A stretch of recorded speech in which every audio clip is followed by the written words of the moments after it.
Meditation class, and then afterwards, if anyone has a question, I'll be happy to try and answer it. So please try and work in depth inside, and we'll have a class. Muted everyone, and if anyone has a question,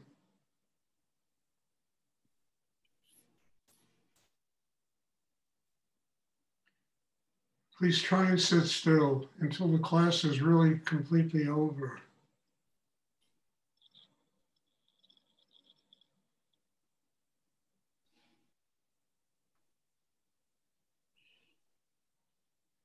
You know, every one of us takes time for granted.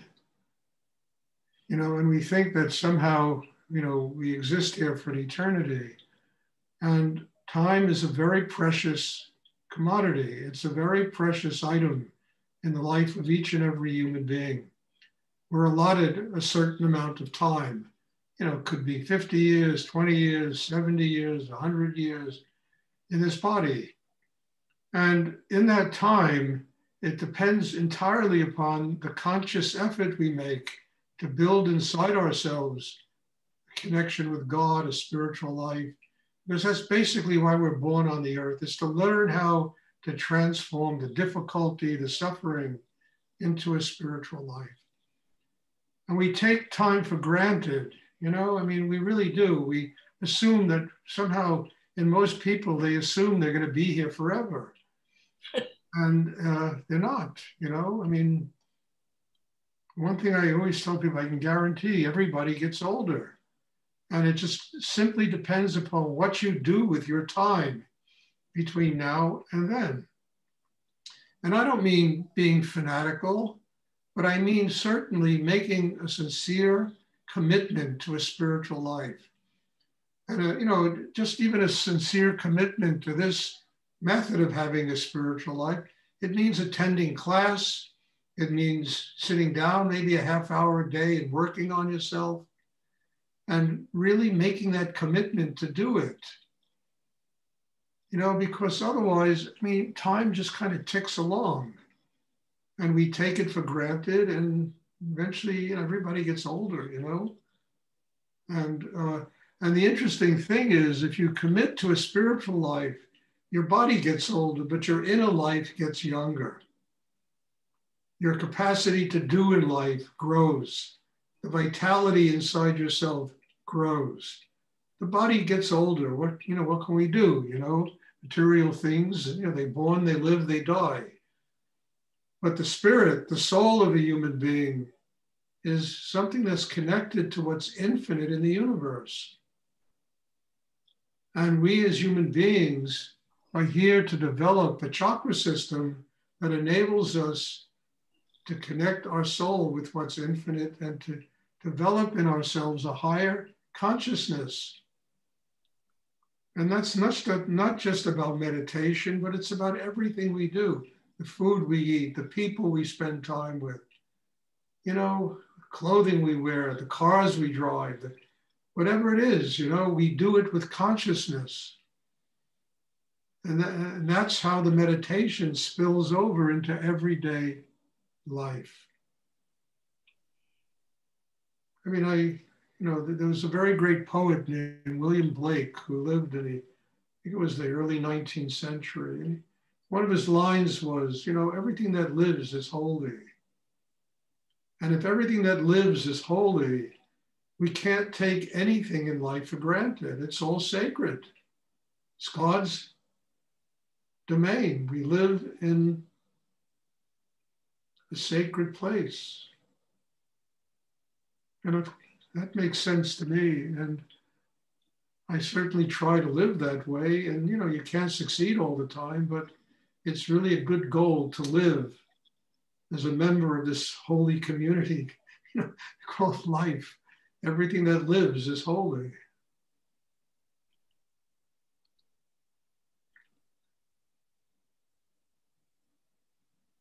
Does anyone have a question they would like to ask?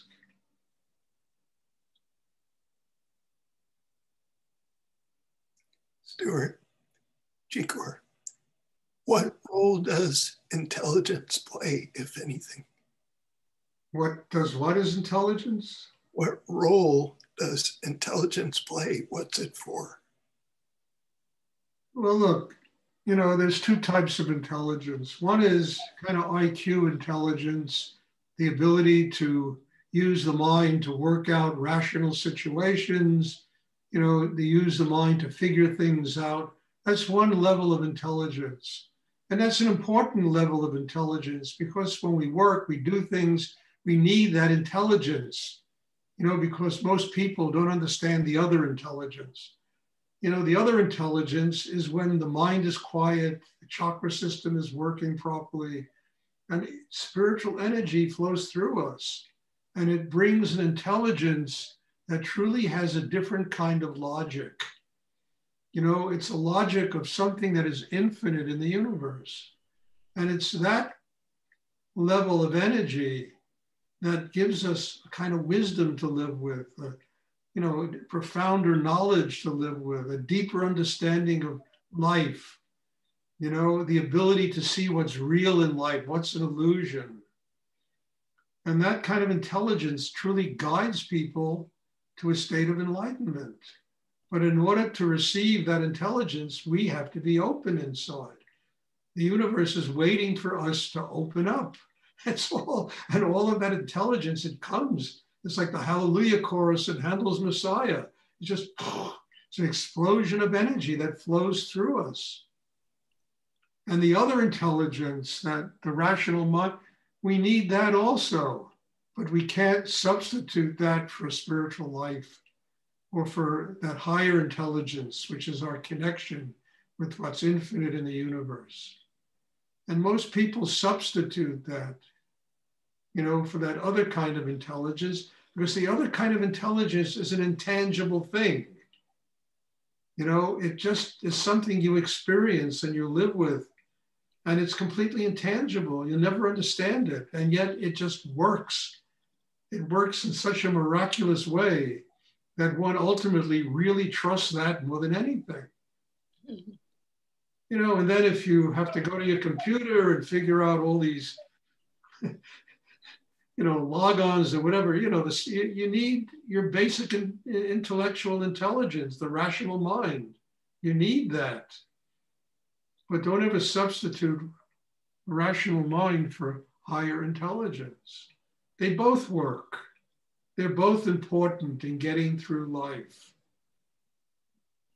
One leads to enlightenment and it leads to a state of grace. The other one helps you get through the day and figure out problems and use that rational mind to earn a living,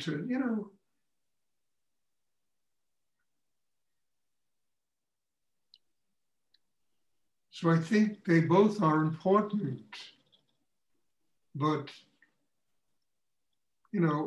I've seen works of art that are created by logical minds, and they really are the most boring things you could ever look at. I've seen works of art that are really spirit flowing through the artist, and these things are miraculous. I've been listening to this series of music by Vivaldi called Sacred Music, and there's like 10 of them, and they show Renaissance paintings along with, actually 17th century paintings, along with the music. And some of them are so extraordinary. I can imagine the artist standing in front of them after when he finished. I did this. It's unbelievable. That's how beautiful they are. And, that's not the rational mind. That's true creativity. That's letting go of all the blocks in oneself and allowing that energy to pour forth, create things. But there's another level also. A lot of artists can do this, but then we have to live with the rest of life. And a lot, like Van Gogh cutting off his ear, the guy was a freaking, you put him in front of a canvas and God went through him. He created these miraculous pictures, in his everyday life. He couldn't live one day without being crazy. So what we're trying to do is to be creative and also live joyous lives so that whatever we do in life, there's openness, there's happiness, there's joy, there's love, there's self-worth. You know, we are a child of God living in the world.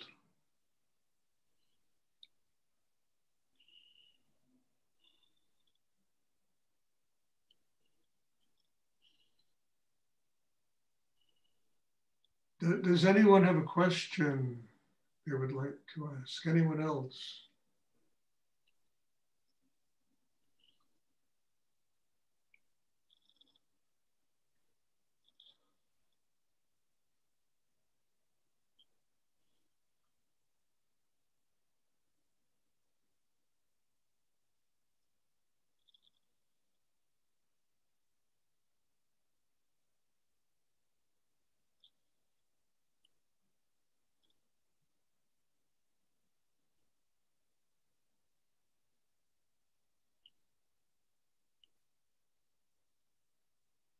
When you have things like anger or aggression come up in the meditation, do you work to calm yourself, or do you bring that energy like into your flow? Like, I mean, are you using it, or are you just working to like soothe it I out? bring it down to the third chakra and let it just become chi.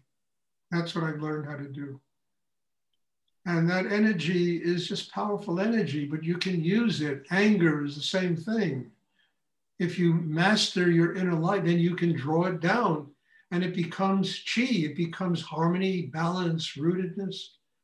This is a very basic aspect of what I teach, what Rudy taught, and an essential one because it makes everything else possible. But you've got to, then you use your will, you use, you know, your internal need to grow, and you just, you know, you draw it down. And there's always, you know, look, there's always going to be stuff like that. I don't care how long you study and do meditation, things are going to come up. Things that have been buried 100 lifetimes ago come up, you know, and you have to deal with them. But by learning the work, you know how to master these things. And you just use them that way. Positive things, negative things, you use them, turn them into energy, turn them into chi, foundation. That allows you to open your heart to receive the whole teachings of the universe, to transform yourself inside. I mean, it's a simple equation, you know.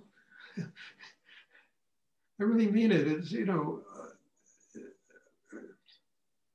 there's always going to be blocks, and they equal learning how to transform them into a spiritual life. I mean, Rudy always used to say, what's killing you can give you life if you learn to master yourself. It's true. They say the mind is the slayer of the soul, but the mind is also the tool we can use that can make it possible for us to attain a state of enlightenment if we bring it down here and use it to open the very core of our being.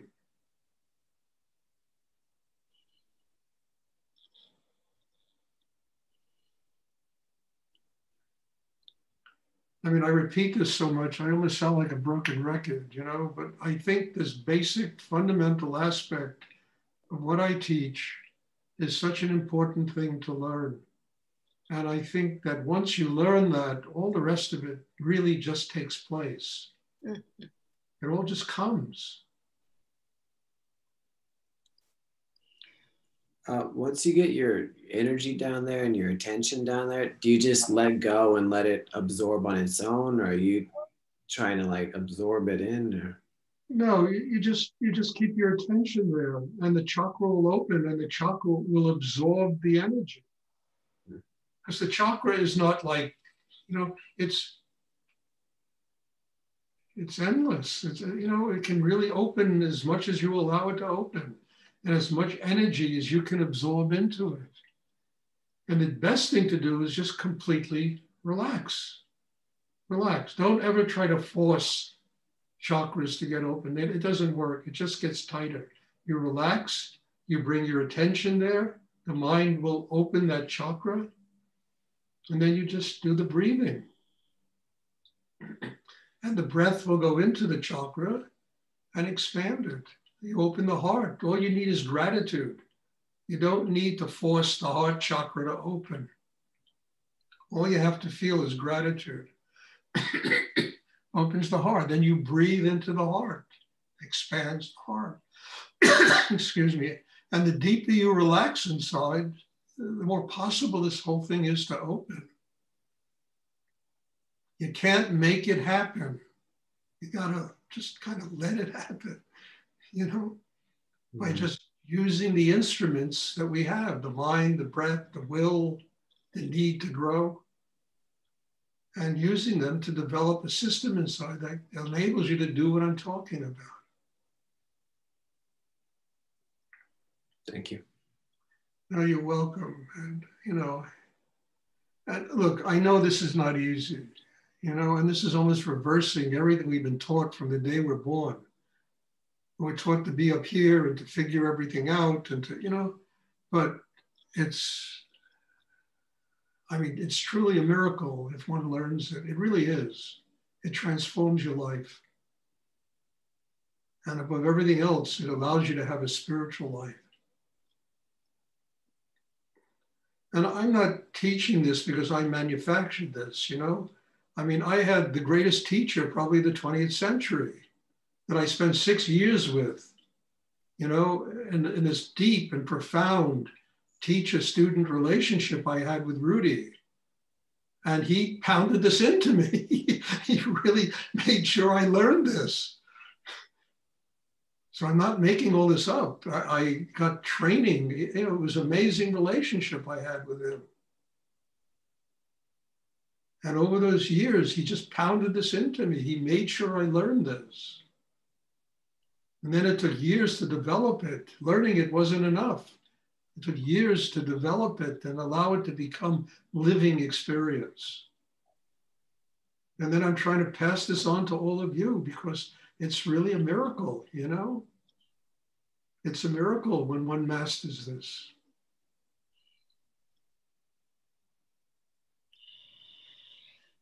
But it doesn't mean I don't get tired. I mean, today I've been very tired. I mean, but you know, you do, you know, you get tired and then you start doing God's work and all the tiredness goes away, you know, always. Just goes away.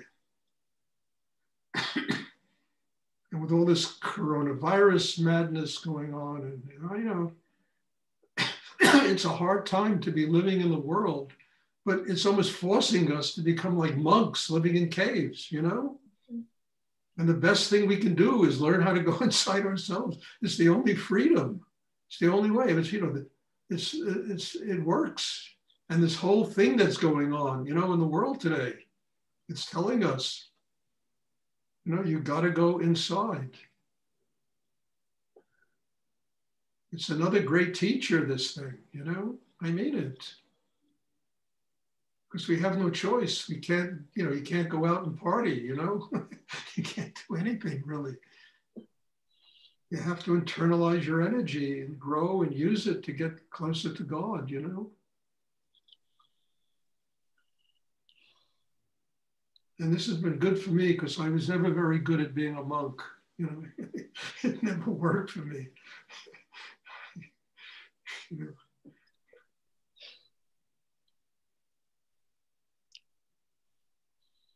Does anyone else have a question they would like to ask?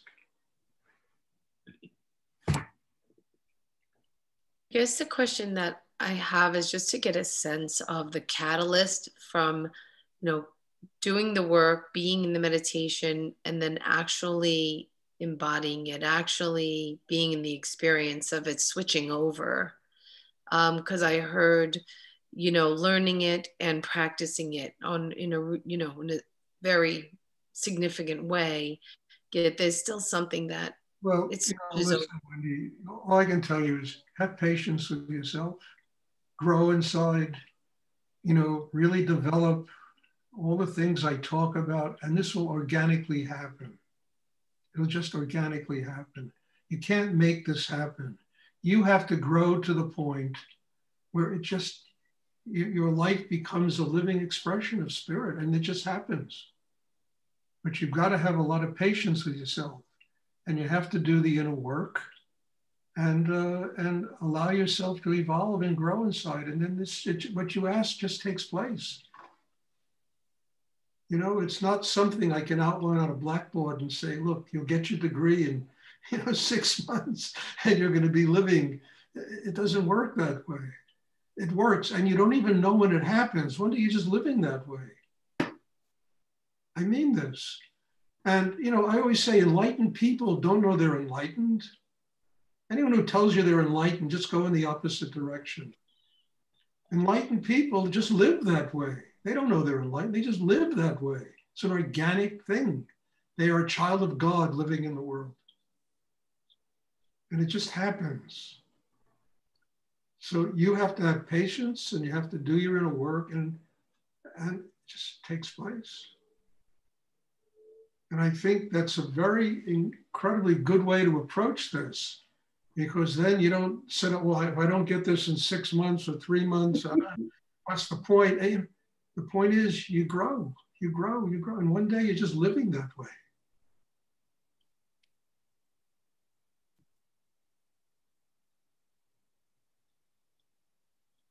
Thank you. It's a nice way to live. And trust me, I'm not talking about this way because I was born from some lotus flower in the Himalaya mountains. This is some great avatar who came to the earth, I mean, it's been pretty difficult what I've had to go through it in my life. The same way with Rudy. He used to talk about his life and what he went through. It was unbelievable, the things he went through in his life. And even in the 6 years I was around him and I saw what he was going through, it was staggering, staggering. It was a staggering education for me of the amount of courage it takes to serve God in this world.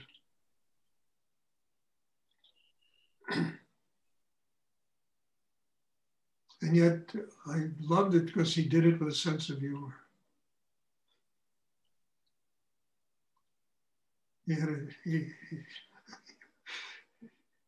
It was a joy to be around him when he wasn't busting your ass.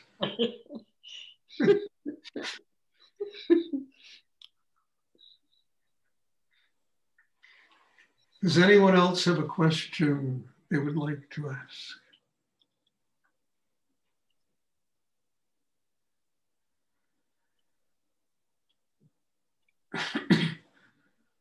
Okay, there'll be a class on, excuse me, on Sunday.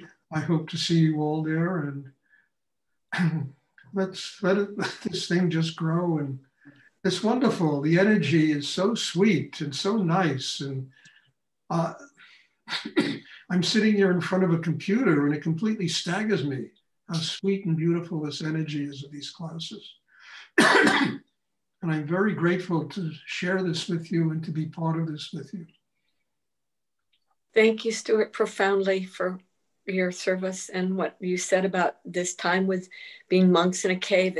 Thank you, all I can say. Well, that's what we are, what can you do? I don't go out. I had 2 classes, one in Europe and one here today. Had dinner with my daughter, reading Shakespeare, listening to Vivaldi. It's pretty cool, It's pretty cool. Yay. Yeah. Perrin, a great composer. I always liked him, but it was always the Four Seasons. But this other stuff is unbelievable. What's the name of it? I'm going to check it out. It's called Sacred Music. Thank you. Vivaldi. You can find it on the greatest music library probably on the planet Earth, which is YouTube. YouTube. Something I've discovered YouTube. It's unbelievable. Thank you, Stuart. You're welcome. God bless you all. And I will see you hopefully on Sunday, and have a nice weekend. Thank you. You too. Thank you, Stuart. Thank you.